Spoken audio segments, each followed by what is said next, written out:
I'm Logan Webb, and you're listening to Torture Cast. You're listening to a podcast by and for fans of the three-time world champion, San Francisco Giants.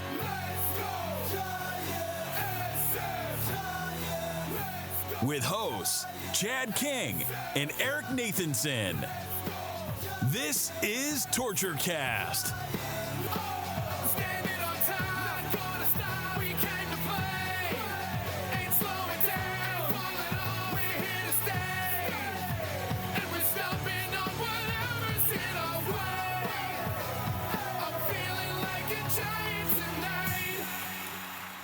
It's Friday, January 12th, 2024, and this is episode 294, closing in on 300 of the Torture Cast, the podcast by and for fans of the San Francisco Giants. And hey, man, it's been a month. Not a ton has happened on the Giants side, which we're going to dive into. Quite a bit happened on the Dodgers side, which we'll get a little bit into. But joining me to talk about it today, and honestly, Eric, we thought we'd be back in January. And by the way, belated Happy New Year to you.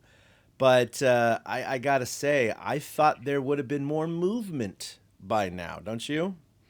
I totally did. A happy belated New Year to you and everybody else out there as well. I'm with you, but I thought that in baseball in general would have more movement. I mean, the Giants haven't had much, but they're kind of following trends. The only team, like you said, that seems to be doing anything is the Dodgers, and it brings new meaning to Torture Cast because here we have to keep talking about the Dodgers and it's torture. So I think, you know, as we grow, our name is changing meaning a little bit because, you know, we're going to have to talk about the 135 win Dodgers or something like that all year long. But this offseason's been a little torturous. There's not been a lot of signings. We'll get into what they have done here in a couple minutes. And it's just frustrating. It's just so slow. But the whole market is slow. I suspect at the end of this month, beginning of next month, as we get towards spring training, it'll totally ramp up and finish off. Yeah. And there's been a trend over the last few years. Some of the larger, I shouldn't say larger, but some of the bigger free agents, some of the older free agents, some of them haven't even signed till after spring training has started. I'm not suggesting that's going to happen this year, but there does seem to be this delay to the market. A lot of these deals are usually done by the end of the winter meetings. And I mean, even Ohtani's deal wasn't done by the end of the winter meetings. And that was kind of, they thought, the main logjam holding everything up. And while there have been a trickle of deals since Ohtani's signing in December, like you said, there just still hasn't been a whole lot. There's still a lot of free agents out there. So I guess if you want to look at the silver lining to the Giants not having done much so far, is that not all of the free agents are gone. It's not like they've passed everything or everyone has passed the Giants by.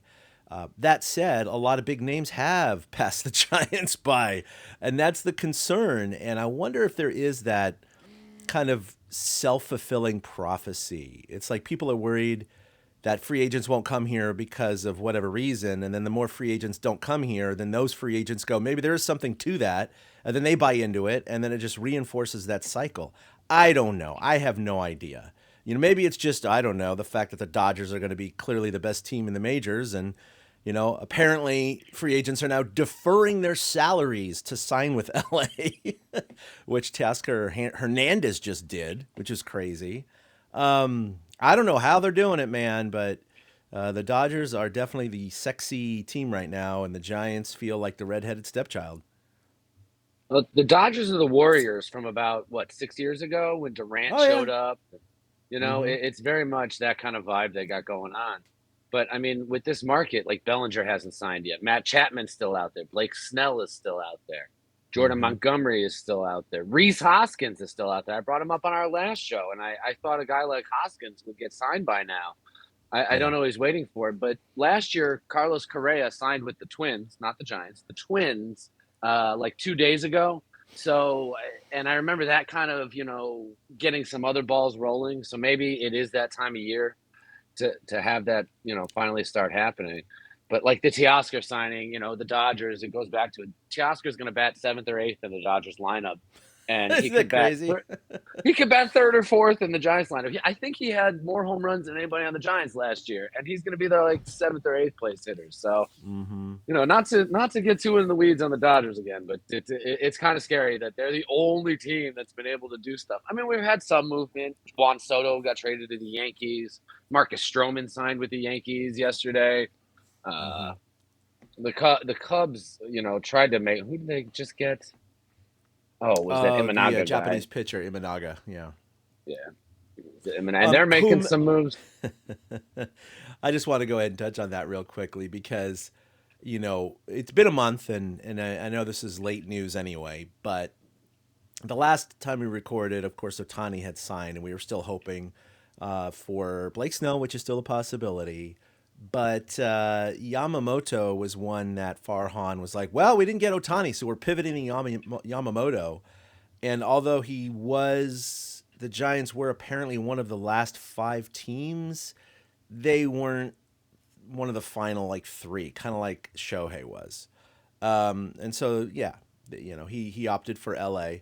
And again, that was Ohtani's deferring that contract that allowed them to sign Yamamoto. He's got a fellow countryman with him. They played with each other before, so they're very familiar with each other. It just makes sense for them to do that.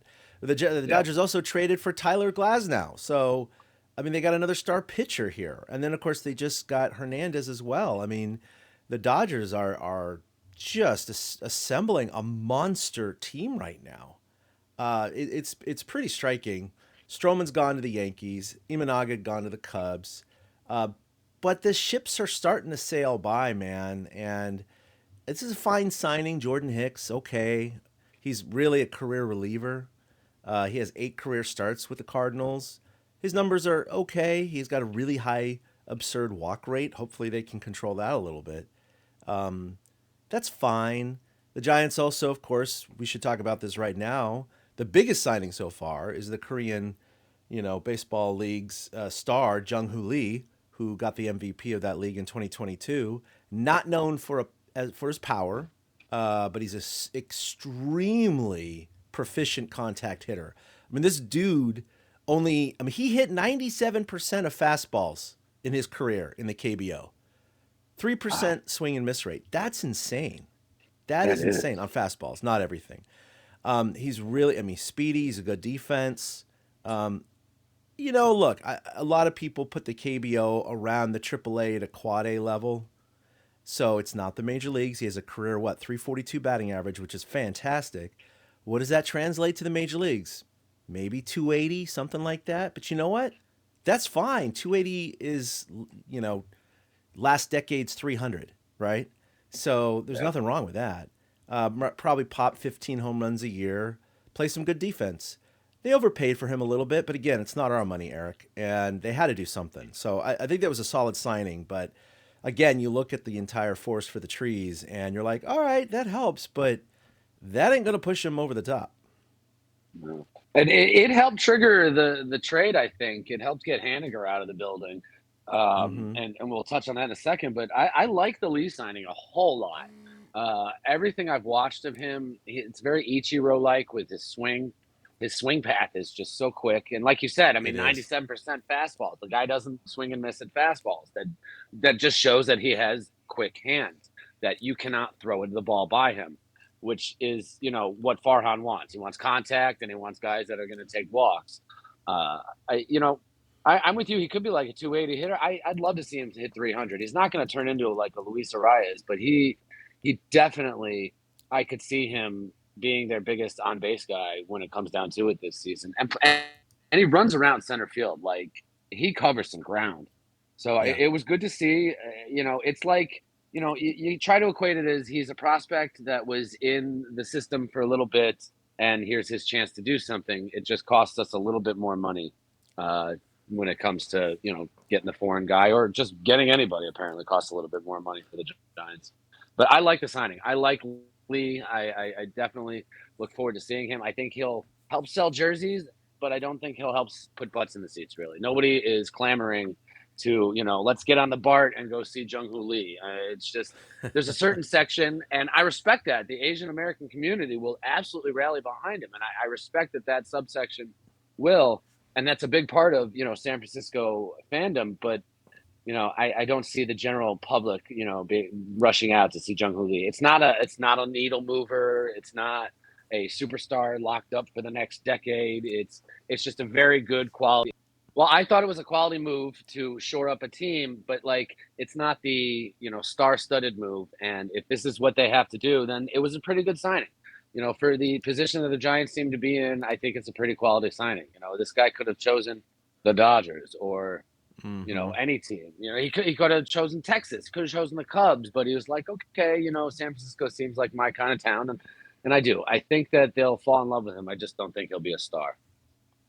Yeah, I think he's going to have an endearing personality. If you saw that video of where they introduced him at Oracle Park, and he had the camera follow him, he was pretty cool, man. Had all little catchphrases and like "I love you, San Francisco," and like I know that could be all faked, but it seemed pretty genuine. I think he was pretty giddy to be here. So I think he could be one of those personalities that Giants fans fall in love with. Again, how many wins does that produce? None, but it might get a few butts in the seats, and he's going to be around for more than a year. So, I mean, that's all good news. So, yeah, the dude doesn't strike out much. He had last year 330 at-bats because it was cut short from an injury. Only 23 strikeouts, so that's well under 10%.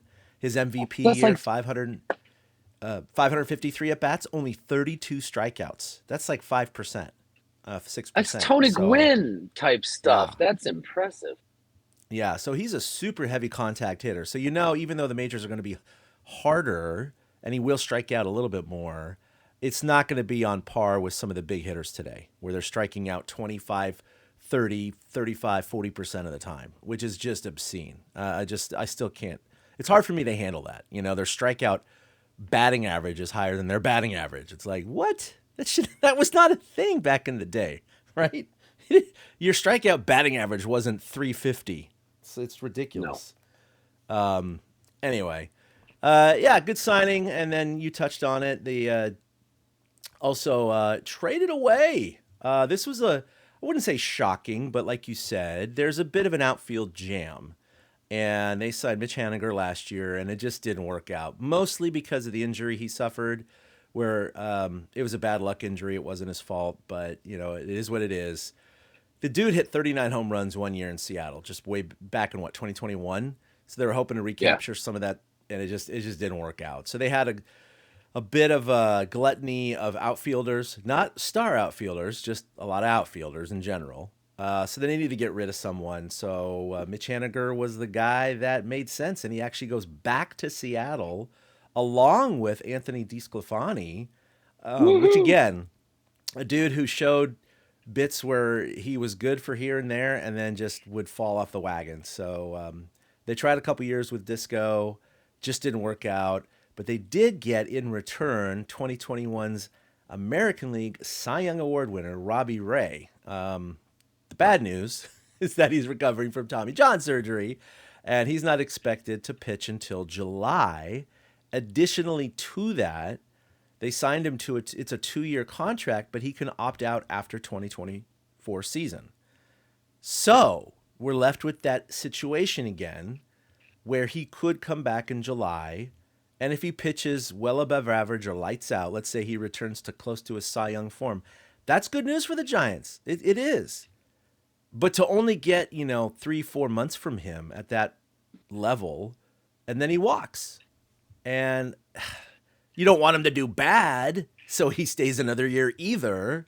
It's just one of those contract situations that Farhan seems to really love, and it's frustrating. But this was a trade, though, so I actually don't know if that was part of his trade contract prior or after. It doesn't matter because Farhan still, and the board approved it. So I like the addition of a left-handed pitcher. But like you said, the fact that he's going to be out half the year, and then he can opt out after that, it's very Farhan-esque again. Ray had a 2.84 ERA in 2021 and led the American League with 193.1 innings pitched. So when he is healthy, he's healthy. I mean, you look back, even with Arizona, he threw 174 innings in 2016 and in 2019. threw 189 innings back in 2022. So he's a bit of a horse if you can get. I mean, in today's day and age, if you can get him on the field. And I love the idea of having him near the top of rotation with Logan Webb and, again, Alex Cobb when he's healthy. So I kind of like this little trade. And it cleared Disco. Everybody who's ever listened to this show, who's ever read anything I've written, knows that I was not a fan of Anthony DeSclafani. And so I'm very happy to see the Giants actually get something for him. And the Haniger thing, I mean, it happens, you know. They tried. It didn't work out. I thought Yaz was going to be the guy traded possibly, or, maybe even Slater. It stunned me, though, that they were able to clear Haniger off the books. And actually, they gave the Mariners, I think, $3 million. They gave him cash, and not have to send out a prospect. That's what really stunned me about this, is that they were able to take 2 major league ready players and move them for the one guy. And then, Ray doesn't even affect the 25-man, the regular active roster until he comes back. So, in a way, they cleared extra space. It was a very Farhan move, and it happened with Jerry Dipoto, because how many times are the Giants and Mariners going to trade? Like, I really think that there is a bat phone between the Giants front office and the Mariners front office, and Dipoto just picks it up, and it's just like, yes, Commissioner Gordon, and they make a trade. It's just unbelievable how many times these two teams make trades. Like, and they sort of work and they sort of don't. So, we got Tom Murphy now, who is the backup catcher who the Giants signed, who played with Seattle and was very productive. He's also a former Giant who they cut at the end of a spring training a few years ago. So I'm very interested to see him come back. So, the ties just keep on going, and it's weird that it's always that way, but that's what Farhan feels comfortable with. So I'm happy to get Disco out of there. Haniger, I could take or leave. I mean, he had some bad injury luck, but the guy's always going to have bad injury luck. He's Brandon Belt of left field. I mean, it's just pretty much. Yeah, when I heard that trade go down, I actually imagined your voice going, woohoo! Yep. I was so happy to see Disco off. Oh, man. You're like, they could have traded for a couple beers and a burrito, and you would have been happy with it. So happy. They could have just sent him and $3 million to the Mariners, not gotten anything back, and I would have said Farhan made a fantastic deal. That's a great deal. Addition by subtraction. But it does leave the Giants. By Disco. Yeah. It does leave the Giants, though, with, again, still a couple of holes in their starting rotation. Yeah, Alex Cobb and Robbie Ray are great pitchers. They are not starting the year. So they need starters for the beginning of the year. And I guess that's where a Jordan Hicks comes in, right? They're trying to make him a starter, and maybe he'll only last until Alex Cobb comes back. I don't know. But they need someone else to back up Logan Webb to begin the season. And that's where everyone was talking about Blake Snell and others. And there still is that opportunity. But if they strike out on some of those big free agents, again, they're going to be going into the season with a question mark in what usually is their strong attribute. That's why Jordan Hicks, you're right, that signing, 4 years, $44 million, makes things interesting. They say they're going to turn him into a starter. The guy has started 8 games in his career. Yeah, so that's it. I just, as long as they don't jerk Hicks around like they did with Mania at the beginning of last season, I don't want any of that crap. Like, I don't blame Mania for opting out and wanting to go. When the hell did he end up? I think the Mets. Yeah, that's it, the Mets. But, I don't blame him for that because he totally got jerked around. So hopefully with Bob Melvin this year, that kind of stuff doesn't happen. So, it's another one of these, medium risk, high reward type signings from Farhan. I don't mind it. I mean, it's a fireballer, but the guy's never gone more than 5 innings in a game, and that was against the Giants. Anybody can go 5 innings against the Giants. No, but you should have asked me that question, and I would have just guessed the Giants. Right? I mean, it's because who else would Jordan Hicks is starting, so he'll know us that whenever we face somebody like that. Yep. So it's a good signing. He's flexible enough to. I mean, the guy's making Taylor Rogers money. It's literally the same exact money Taylor Rogers is making. And so if he has to end up in the back end of the bullpen, it's not the end of the world. Camilo Duvall could end up being a trade piece, sometime during the season when the Giants aren't, in the playoff race again, or and they move Hicks to the back end of the bullpen, or he could turn out to be the starter. But a guy throws 100, it's intriguing. We haven't, Camilo's the only fireballer we have. So, I'm curious to see who throws a harder pitch this season, Jordan Hicks or Camilo Duvall. But, again, I like the signing for what it is. It's plug a hole, but there's still plenty of questions. Yeah. Yeah, maybe he'll be a good reclamation project. I don't know. We'll see what happens. Earlier, you talked about Yaz. Obviously, he avoided arbitration back in November. The Giants avoided arbitration with 3 additional players this week. Lamont Wade Jr. Settled for $3.5 million. Tyro Estrada, $4.7, and Tyler Rogers for $3.2 million, earning a lot less than his twin brother. But J.D. Davis and the Giants couldn't settle, so they're probably heading for an arbitration meeting in early February. He earned $4.21 million last year. He filed for 6.9, but the Giants countered at 6.55.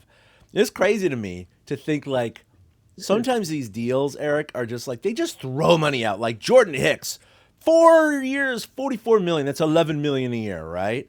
Obviously Logan Webb earns the money and he deserves it, but over $20 million a year. Then it comes to JD Davis, and JD's camp goes 6.55, and the Giants go, he says 6.9, and the Giants go, no, 6.55. Oh, screw you. We're going to arbitration. It's just weird. It's just like, when it comes to monopoly money like this, we're talking $350,000 difference, which is a huge amount to you and me, but it seems in the grand scheme of Major League Baseball payroll, it's not. It's just, I don't know. It's just silly to me because I know that arbitration hearings can leave players with some hurt feelings. Not that you shouldn't ever go to arbitration, but it's just funny. But how it works, of course, is an arbiter hears both sides and will pick one of the numbers. They don't settle in the middle. They don't split the difference. So he's going to earn either 6.55 or 6.9 this next year. Yeah, I'm with you though. Like I think the 350,000 is worth not pissing off a player. Like I totally, that's so weird to me too, that they'd be willing to go to battle over just a couple 100,000 that could then, stoke bad feelings among the players and stuff like that. And, I'm sure JD has said like, well, it's just business, this is just how it goes. But like even the Orioles, who was it? They've got this one draft pick that they drafted a few years ago. Oh no, it was the Tigers, Casey Mize. And this guy's going to arbitration over like 25,000 almost. And it's like these teams are willing to take these risks to, piss off these players. And I don't get why, because what's to stop JD Davis from being like, well, I don't really feel like I'm wanted here. I've always felt like that's a flawed system. I do not like the arbitration system because, like you said, they pick one or the other. There's no meeting in the middle. It's just here's ours. It's like submitting bids from contractors. You're not changing the price. You're just accepting which one. Yep. It's just a weird. It's a weird system. Yeah, I don't know what the stats bear out, but I wonder when you add all the arbitration hearings up over, let's say, the last 10 years, how many have sided with the team and how many have sided with the player without looking at numbers. I'm just curious. That would be interesting if it's players more often than teams or vice versa, or 50-50. I don't know. It does seem like a flawed system if it was one-sided, by the way. If it was like 80-20 one side, then you're like, why are they doing this? Just freaking pick that number and go with it. Save the time. Oh, man. So aside from starting pitching that we talked about earlier, the Giants, they got rid of, obviously, an outfielder. They have a little bit of an outfielder jam, but they need more power, plain and simple. They still haven't had a hitter hit more than 30 home runs since Barry Bonds in 2004. I mean, this is just crazy. They have the longest drought out of any major league team right now, and it's just embarrassing. And I think it has very little to do with the park, obviously. I guess Brandon Belt got to 29 one year, so that was tantalizingly close. Maybe that year the park had something to do with it. But anyway, point is they need more power, and they still have some guys in the market that they could go after. Cody Bellinger, Matt Chapman, Rhys Hoskins, JD Martinez. I think he's a little too old. Jorge Soler. I'm sure there's other young guys too, but those are kind of the big names out there.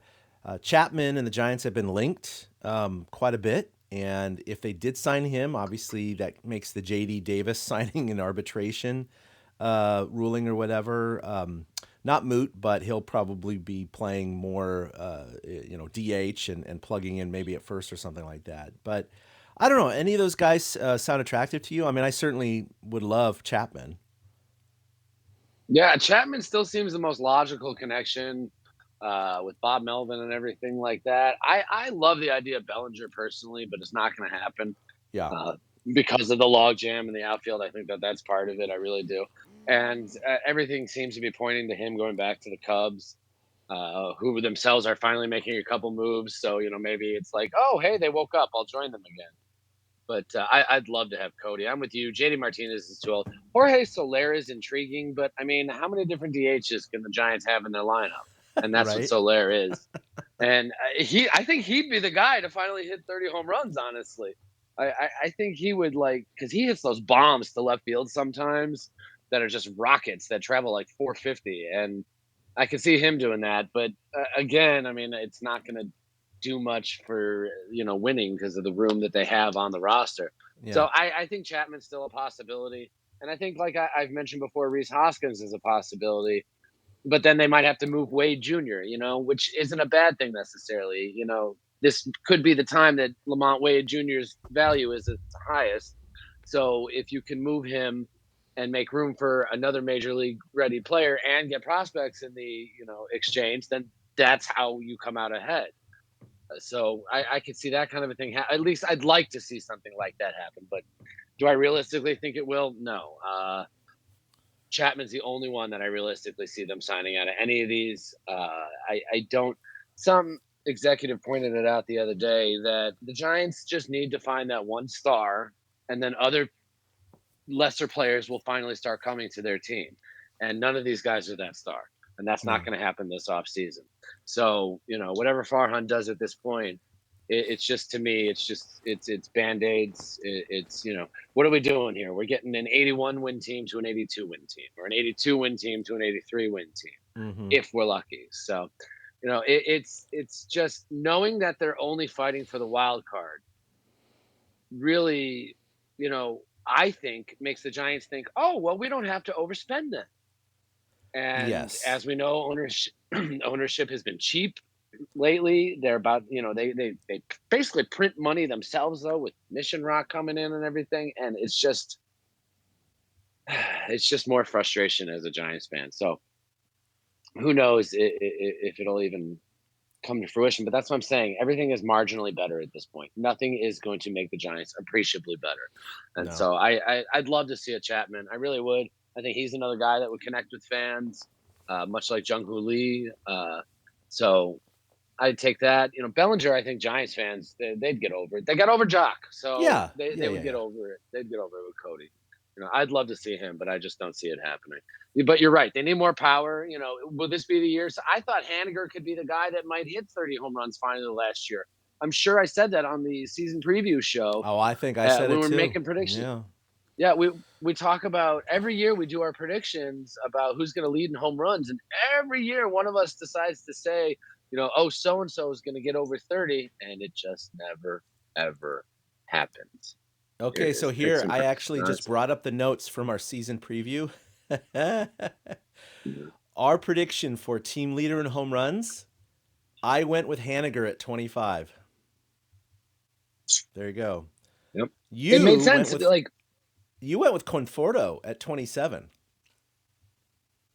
Did I win? Did he lead? How about that? I didn't win because he didn't hit that many, did he? No. I think you were the closest, though, because Steve took Peterson at 24. So, anyway. And Jock did not have the same year he could have had. But that was the whole thought was, Haniger might be that guy. Flores, 23. J.D. Davis, 18 last year. This is how long ago last year feels already, is we don't remember any of the stats. Michael Conforto hit 15 home runs last year. So did Jock. Jock also hit 15 home runs last year. And Conforto got the bag and Jock got the boot. Somebody explain that one to me. I think it was Conforto's 1 year younger than Jock Peterson. Yeah. It's got to be. Oh, you I know think what? You talked about it last it year was with that the card controversy. playing. You Yeah. totally touched it. No, I think that was the nail in the coffin for Jock. He was the one who kind of organized that card game and kind of was, yeah. There was a lot of talking about how players didn't seem to care, or they cared more about the poker game than they did about the actual game. So I think he had something to do with that, and they just wanted to This is part ways with unbelievable. They're him. the same player. Jock and Conforto are the same freaking player. Isn't Oh that my funny? God. This is amazing. 470 plate appearances for Conforto, 53 walks. 425 for Jock, 57 walks. Strikeouts. Conforto struck out 106 times. Jock, 89. 239 batting average, 235 for Jock. They're the same fucking player. And Conforto got handed a bag of money, and Jock got shoved out the door. Like, I want to be Conforto's long lost cousin because, man, that guy is leading a charmed life. That's amazing. Yeah, I know. It's a little weird, right? Well, I mean, the other Yeah, thing too is you're that right. Jock's contract ended, of course. Conforto had an opt-in or opt-out clause. He opted in, so that's why everyone was like, "Wait, Yeah. what? You opted in?" So he was like, "Yeah, I don't think I'm going to make this money on the free market. I'll take it now. Thank you."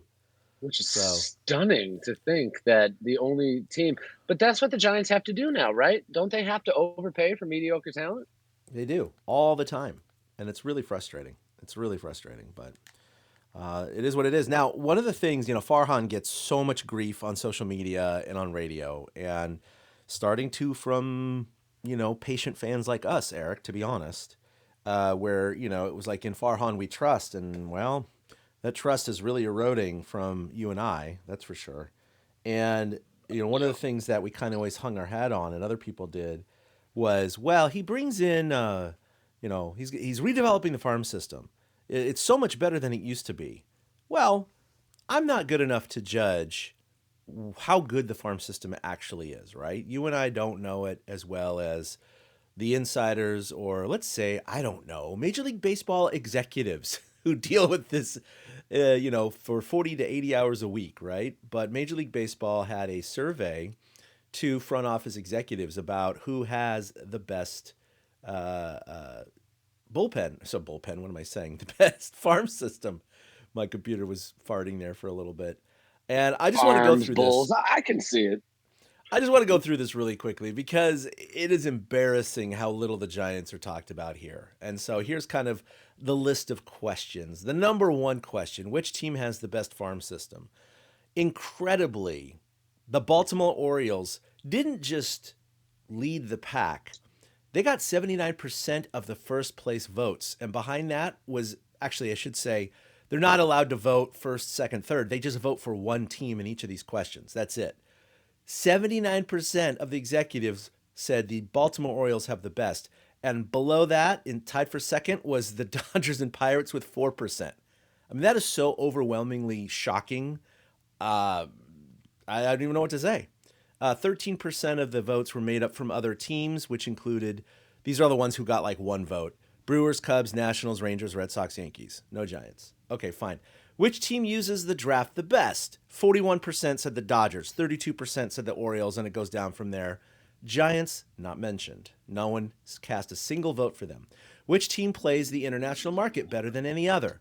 The Yankees, 21%. Then the Padres and Brewers at 16%. It goes down to the Dodgers, Rays, and Astros.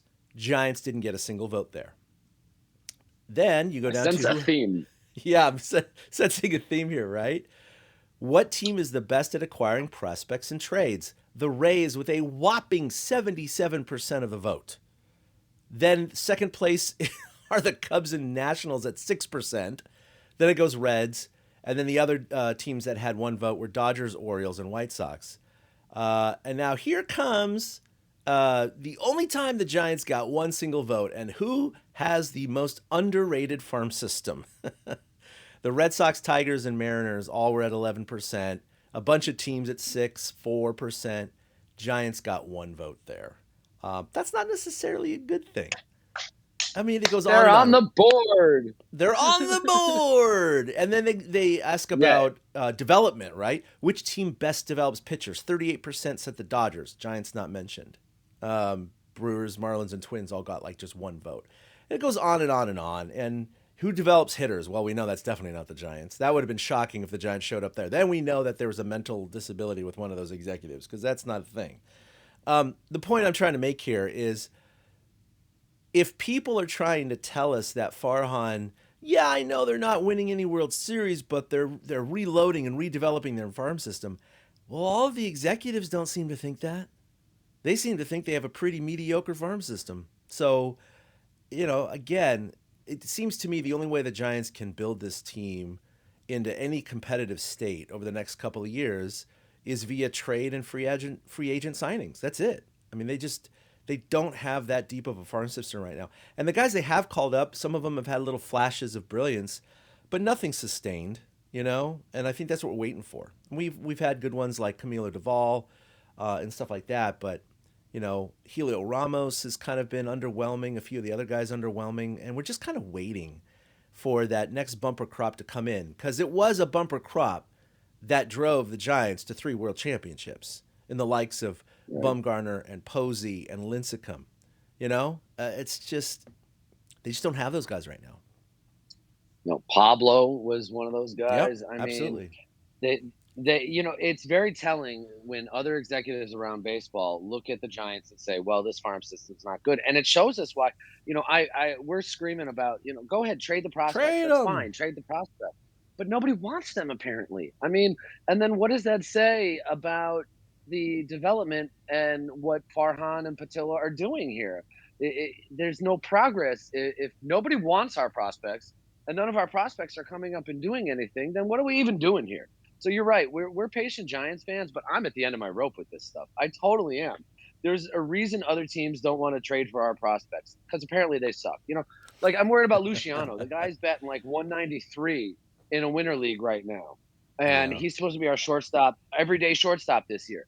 And he has back problems, the type of back problems that linger with you throughout an entire career. Yeah, back is not a good thing to. Yeah.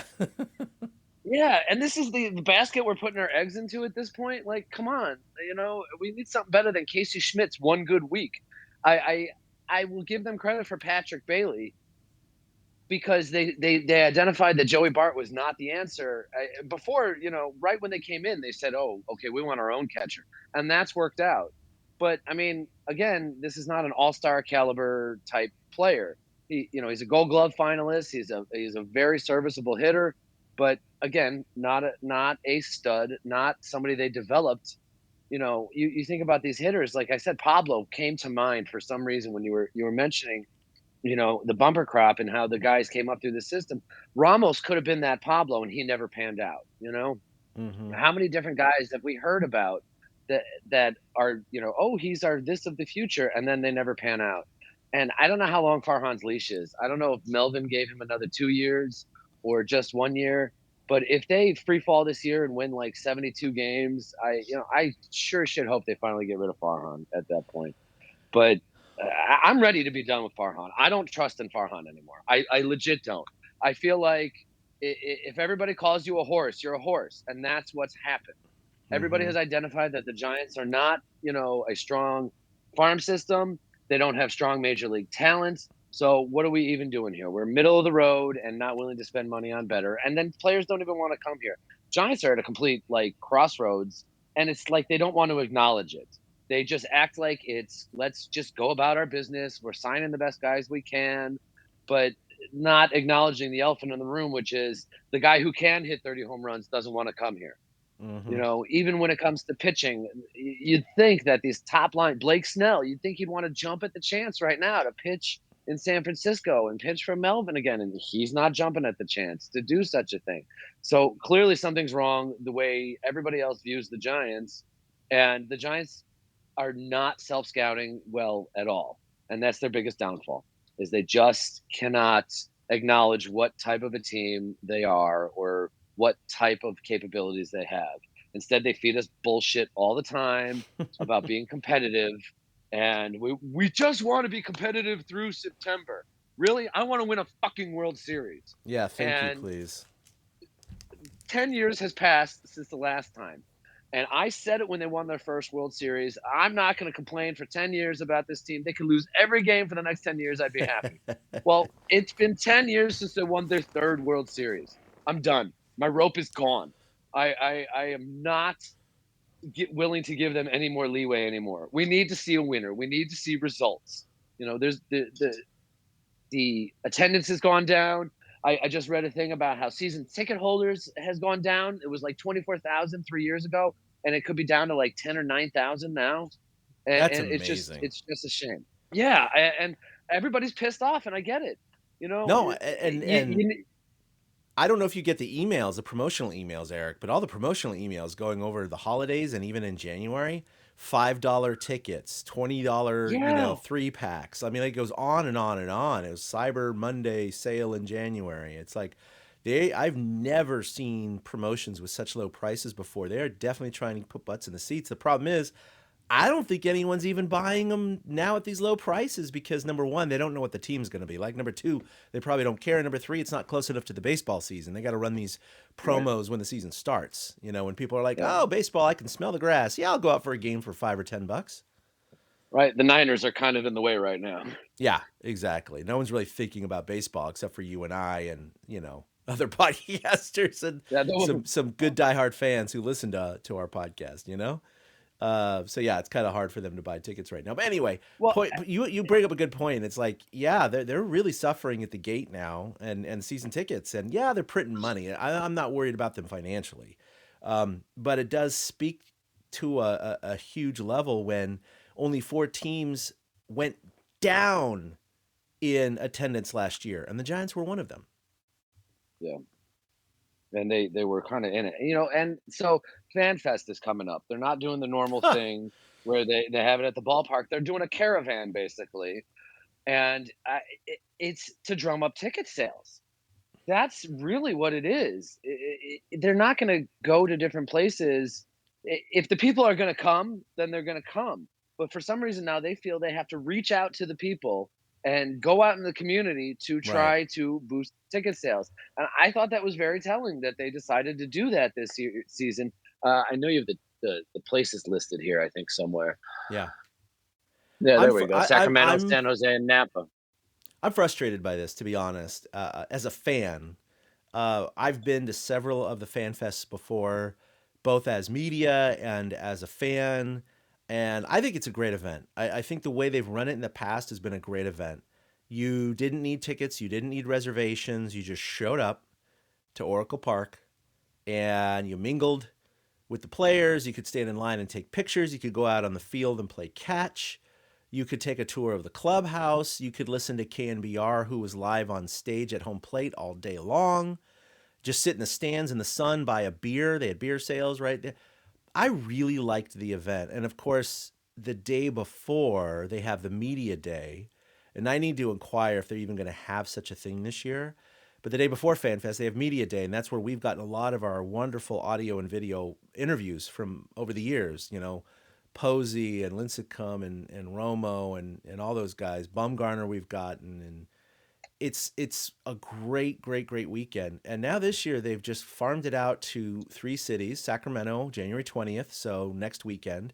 The weekend after that, the 27th, San Jose, and the weekend after that will be in Napa.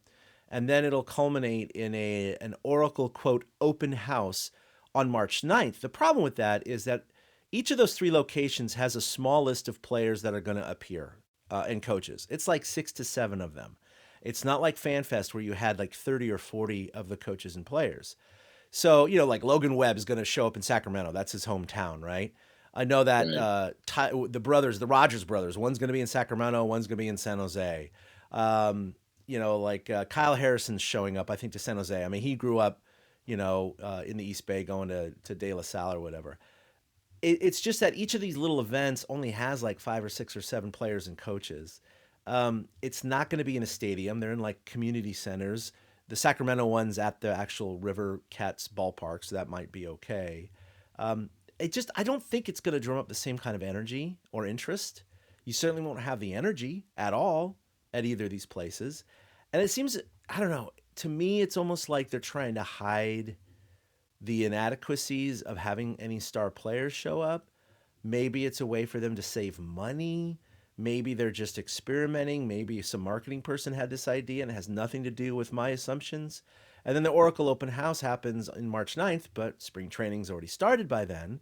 So no coaches, no personnel are going to be there. It's just an Oracle Open House. They say, come and see the dugout, come and see the clubhouse. Okay. And then you have to reserve tickets. Now they are free, but you have to reserve them. It's odd to me. I don't like this format. I think FanFest has been a rousing success. Now, last year, I will admit, it was poorly attended, but that was primarily because of the weather. It was raining all day.